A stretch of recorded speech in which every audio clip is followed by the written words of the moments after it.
Drage kolege, na današnji dan bismo vam se obratili u Tršiću na završnom takmičenju iz srpskog jezika i jezičke kulture, a pre 7 dana u Sremskim Karlovcima na završnom takmičenju iz književne olimpijade. Međutim, prilike koje su nas u međuvremenu zadesile bile su nepoznate i iskušenje za sve nas bilo je veliko, kao što znate. U trenutku kada smo znali da nijedno od ova dva takmičenja neće biti moguće održati, mi smo kao Društvo za srpski jezik i književnost odlučili da nešto uradimo za učenike i nastavnike srpskog jezika. Naime, odlučili smo da u skladu sa nastavom na daljinu, koja je bila aktuelna sve ovo vreme, ponudimo nešto slično, da za takmičare, na primjer, napravimo bazu interaktivnih zadataka pomoću kojih bi oni i od kuće mogli da se pripremaju za takmičenje. Za to smo podršku dobili od prijatelja iz Moodle mreže Srbije. Znamo da su se učenici dosta trudili, radovali takmičenjima i onda smo odlučili da ovim zadacima koje smo pretvorili u interaktivnu formu napravimo jednu bazu koja će za njih biti izuzetno korisna. Pozvali smo profesore osnovnih i srednjih škola da se kao volonteri prijave za ovaj posao, za pretvaranje štampanih zadataka u interaktivnu formu i obratili smo se u isto vreme i nekolicini studenata srbistike. Ovaj naš poziv bio je javni na sajtu Društva za srpski jezik i književnost. Odazvalo se 47 profesora, naših kolega i 6 studentkinja. Prijavljene kolege rade u osnovnim školama, srednjim stručnim.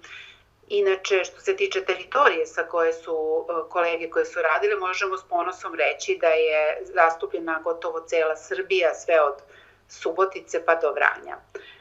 Zatim, ono što želim da naglasim, a što ćete i sami videti uskoro, jeste da je oformljena baza od 4 kursa, književna olimpijada za osnovnu i za srednju školu i takmičenje iz jezika i jezičke kulture za osnovnu i srednju školu. Ukupno je pretvoreno u interaktivnu formu 180 testova od 2012. do 2015. godine, što znači da ova baza sadrži 3200 zadataka. Ceo posao završen je otprilike za 2 meseca, zahvaljujući velikom entuzijazmu i požrtvovanosti svih kolega koji su radili na ovom poslu. Možemo reći da se i mi radujemo što će ova baza svima nama služiti da čuvamo srpski jezik i književnost na jedan savremeni, moderan način, a i učenicima ćemo obezbediti jedan moderniji pristup i nadamo se da će on biti moguć i sa računara i sa mobilnih telefona.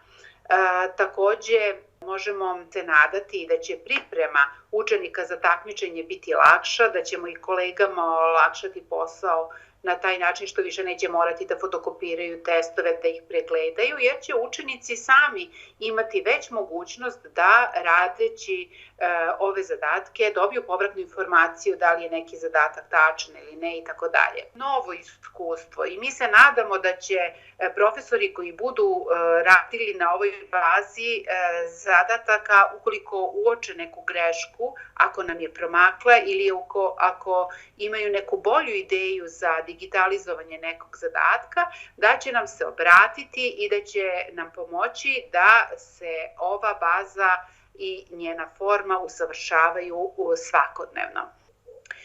Ovim smo pokazali da je društvo uvek otvoreno i spremno za novo i atraktivno i za različite metode koje nam mogu pomoći da lakše dopremo do učenika, a da u isto vreme olakšamo posao jedni drugima.